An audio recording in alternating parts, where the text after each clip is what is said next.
Hi అండి, అందరు బాగున్నారా?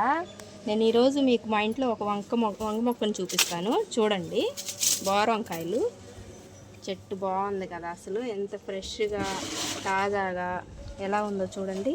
చెట్టు నిండా పూత కాయ వచ్చింది.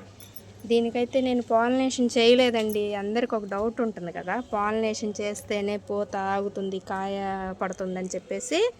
అలా అయితే ఏం లేదండి. చెట్టు ఫ్రెష్గా ఉండి బాగుండి మనం దానికి మంచి పోషకాలు ఇస్తూ ఉంటే మాత్రం పూత ఫుల్గా వస్తుంది. ఇదిగో చూసారు ఇక్కడ పిందె ఎలా పడిందో, గుత్తులు గుత్తులుగా వస్తాయి. ఇదిగో గుత్తులేనండి, గుత్తులు గుత్తులుగా వస్తాయి. చూసారా పూత, ఇదిగో కాయ ఇక్కడ కూడా, ఇదిగో ఇక్కడ చూసారా ఇంకో గుత్తులు వస్తున్నాయి. ఇదిగో గుత్తులు గుత్తులుగా వస్తాయి. పాలినేషన్ చేయకపోయినా ఈ మొక్కకి ఏంటంటే సెల్ఫ్ పాలినేషన్ ఉంటుందండి. అదే పాలినేట్ అయిపోతుంది.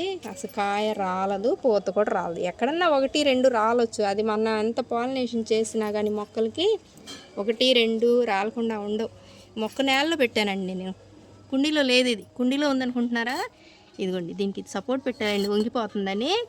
నేలలో మట్టి, ఇది నల్ల మట్టి, ఎర్రమట్టి, కౌడంగ అన్నీ కలిసిపోయి ఉన్నాయి అన్నమాట ఈ మట్టిలో. ఇదిగో మట్టి చూడండి, ఇందులోనే వానపాములు కూడా ఉన్నాయండి లోపల, అన్నీ ఉన్నాయి అన్నమాట. అప్పుడప్పుడు వారానికి 2-3 రోజులకి ఏం చేస్తారంటే, ఇది ఉల్లిపాయ తొక్కలు చూసారా, ఉల్లిపాయ తొక్కలు, కూరగాయల చెక్కులు, నానేసిన నీళ్ళు, ఉల్లిపాయ తొక్కలు, అరటి తొక్కలు అన్నీ వేస్తాను అనమాట. దీంట్లో అన్నీ వేసి మట్టిలో పూడ్చేస్తాను లోపల. మట్టి ఇలా అలా మట్టిలో పెట్టిన మొక్క ఇది. కాయలు చూసారా, ఇంకా హార్వెస్ట్ చేయడానికి టైం పడుతుందిలేండి. ఈ మొక్క ఏంటంటే నేను పెట్టి 2 నెలలు అవుతుంది. పెట్టిన ఒక నెల 2 నెలలకి పూత వచ్చిందనమాట. పూత వచ్చి మామూలుగా ఈ కొమ్మలు సన్న సన్న కొమ్మలు వస్తే ఇదిగో తీసేసాను. తీసేస్తే ఏంటంటే చెట్టు నిండా మళ్ళీ కొమ్మలు వచ్చేసి కాయలు నిండుగా పడతాయి, పూత బాగా నిండుగా వస్తుందని చెప్పేసి అలా చేశాను అనమాట. అలా చేస్తే మనకి చెట్టు చూసారా కొమ్మలు ఎలా ఉన్నాయో, పైకి ఎన్ని కొమ్మలు ఉన్నాయో.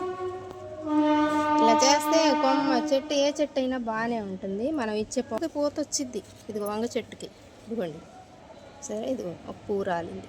ఇలా 1-2 రాలకుండా ఉండవు మనకి, బాగానే ఉంటుంది. ఈ వంకాయలు హార్వెస్ట్ చేసినప్పుడు మళ్ళీ మీకు నేను వీడియో చేస్తాను.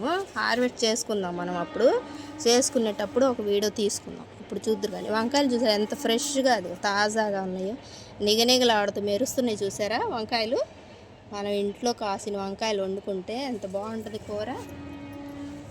చూసారండి, నచ్చిందా మీకు వీడియో? సరే బాయ్ అండి. ఓకేనా?